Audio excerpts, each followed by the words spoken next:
friends, welcome back to another Before You Read lecture. This is our fourth week in a series exploring reading John without anti-Semitism.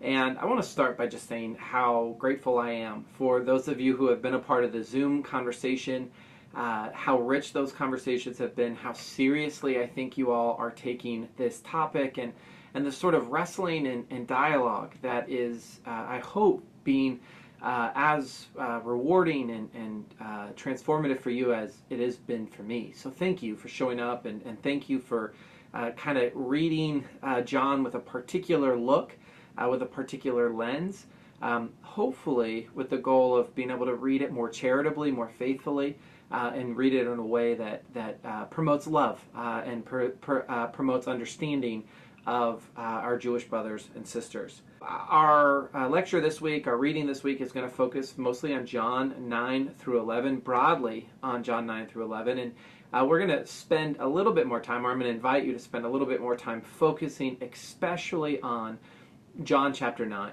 This is a central story for the idea that the Gospel of John was written in response to, or was written in the midst of, some sort of expulsion of Christ-believing Jews from the synagogue.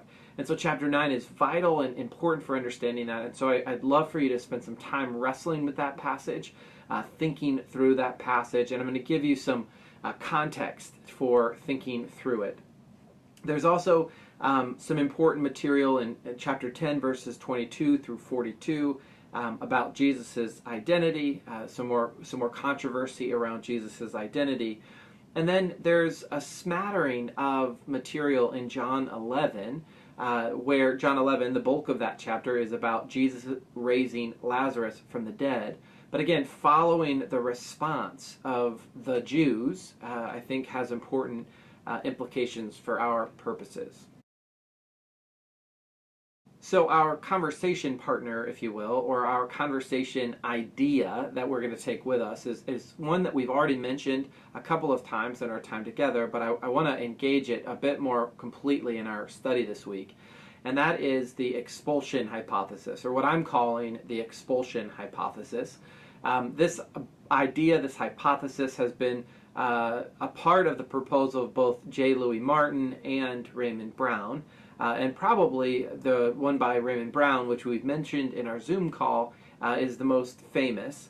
And the basic idea here is it's a hypothesis that some of the vitriol toward the Jews that we see in the Gospel of John can be explained by the idea that the author and or his community had been expelled from participating in the synagogue or in other aspects of Jewish religious life of the time.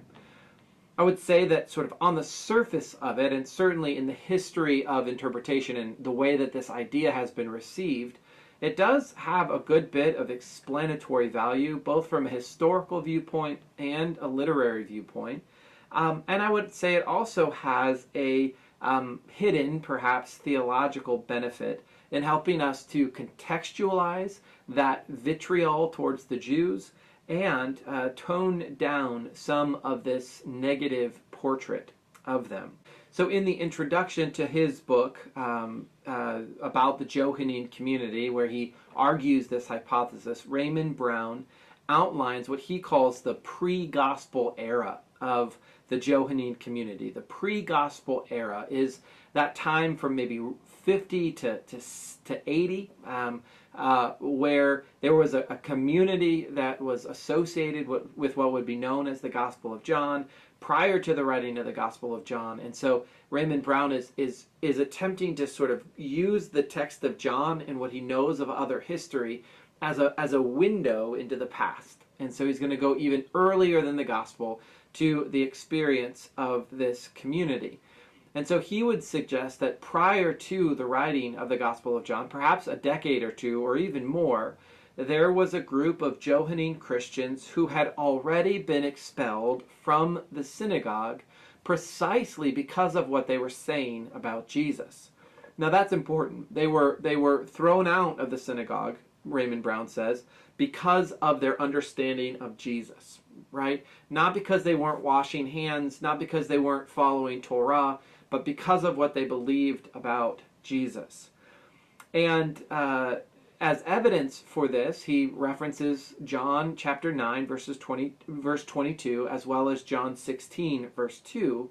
And in addition to taking those texts as, again, sort of historical windows into the community of John, he also is outlining or explaining what he takes to be the hypothetical Jewish context that would have led to such an expulsion. And there are a couple of pieces that are important for our understanding of where Raymond Brown is coming from. First is he suggests that there was a teaching center of Judaism in the city of Jamnia or Jabna. So this is happening after the destruction of the temple, and there's a consolidation of power, a consolidation of teaching in the city of Jamnia.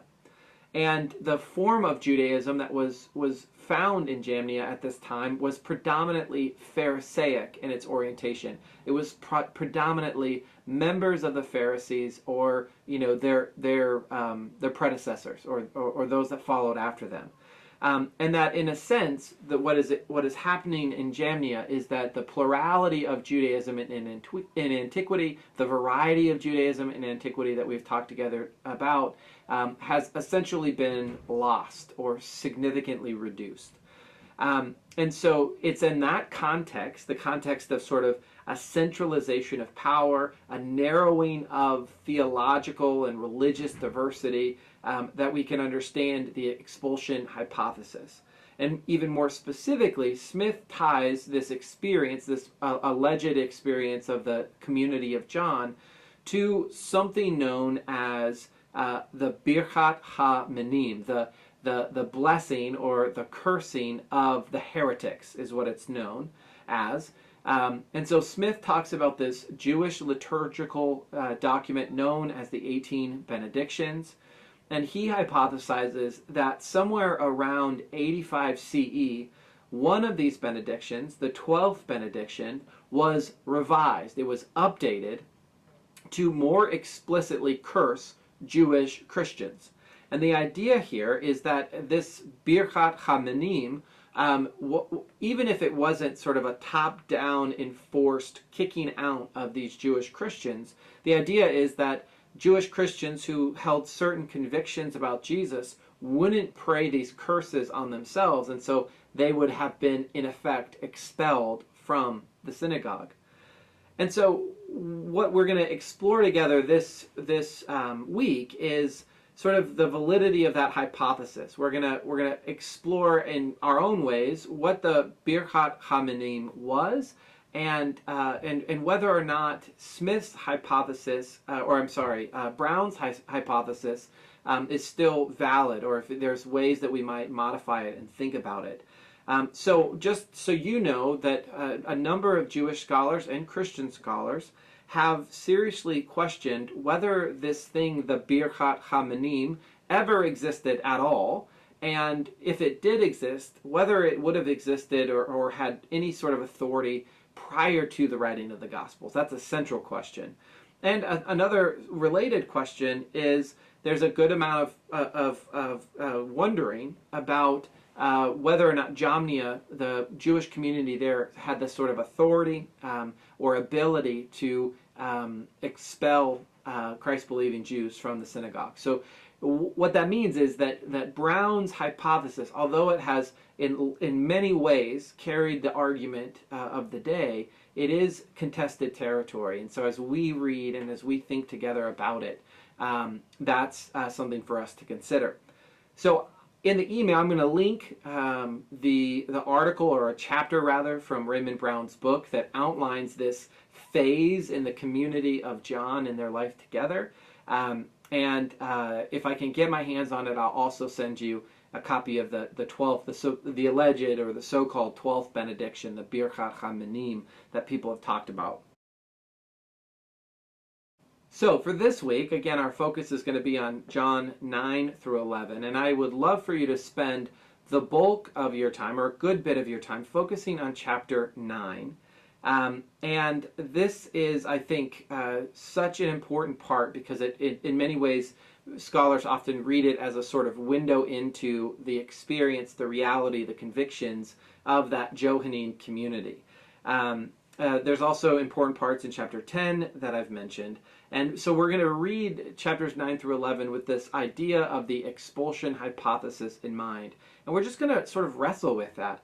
And here are a few questions related to the expulsion hypothesis and the portrait of Jews in John 9 through 11. The first is, as you read, does what you see in chapters 9 through 11 require more or less formal change in liturgy or practice to make sense of what we see there? Right? Does there have to be this order from on high or the revision of the 18th benedictions to get to this point? Another would be, does the sort of conflict that you see in these chapters, does that require a formalized and more centralized response of Judaism in Jamnia or in any other location? Or can we understand this part rather as a more local phenomenon, right? So maybe it's not Judaism in one, in a overarching way has made this decision, but perhaps there's one community that has made this decision. And how does that relate to what you see in chapters 9 through 11?